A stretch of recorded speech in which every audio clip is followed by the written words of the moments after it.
nous étions à Strasbourg. Et le lendemain, le 9, nous avons traversé le Rhin et nous sommes allés occuper l'Allemagne, les Allemands, qui nous avaient occupés pendant plus de 4 ans. 4 ans et 5 mois ici, à Mandeur. Voilà. Raconte. Oui. Raconte. Oui. Oui, eh ben, oui, nous sommes à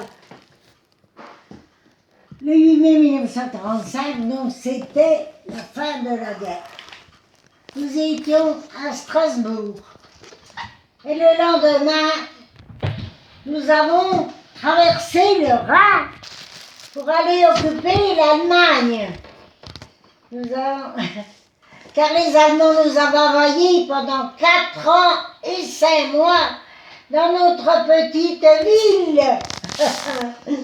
Alors nous étions heureux d'aller à notre tour les occuper. C'était qu'on veut dire. Je trouve pas le mot. Un traité pour un rendu. Oui. Hein, c'est ce qu'on dit. C'était un traité pour un rendu. Je crois que ça doit être l'expression qu'on doit dire. Ouais. Et la première ville, quand nous sommes arrivés en Allemagne, à Kiel, ça on traversait le Rhin là, à Kiel, oui, la ville était toute incendiée. Tout incendiée.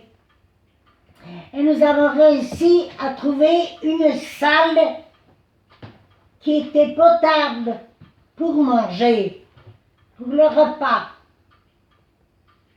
Et ensuite, nous sommes partis et la première ville que nous avons occupée en Allemagne s'appelait Rottweil.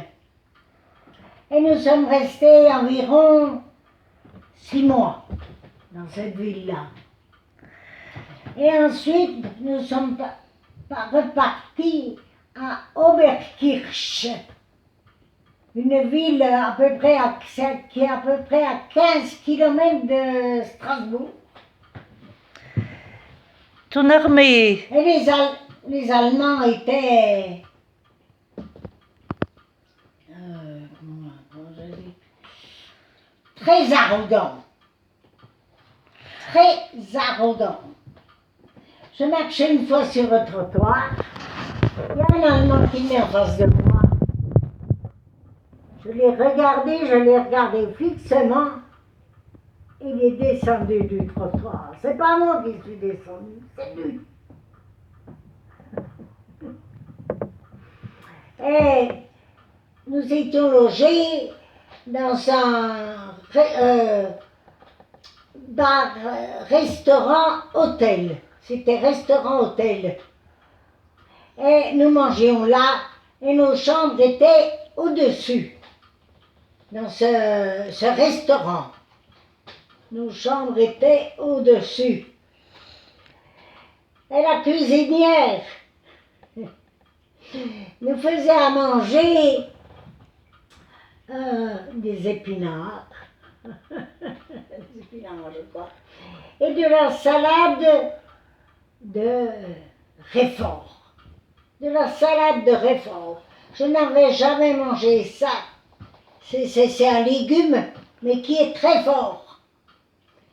Elle nous a souvent de rôtis de bœuf, c'était assez divers. Et un jour, nous avons appris que le cuisinier qui nous faisait à manger était un ancien nazi. C'était un nazi. Et donc, il a été, l'armée l'a su. Et ils sont venus l'arrêter dans ce restaurant. Car un jour, on ne voyait plus ce cuisinier. Et on s'est renseigné pour quelle raison. Et c'était un ancien nazi qui était recherché. Donc il a été arrêté par l'armée française. Ah, ben, dis donc. Et ton armée, c'était quoi? Alors mon armée, c'était la première armée française.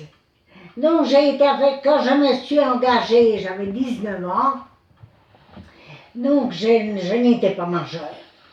Et mon papa a été obligé de venir signer à la mairie pour que je puisse m'engager, car j'étais mineure. Car à ce moment-là, la majorité était à 21 ans. Voilà. Donc je me suis engagée à Montbéliard, à l'hôtel de la Balance, à Montbéliard.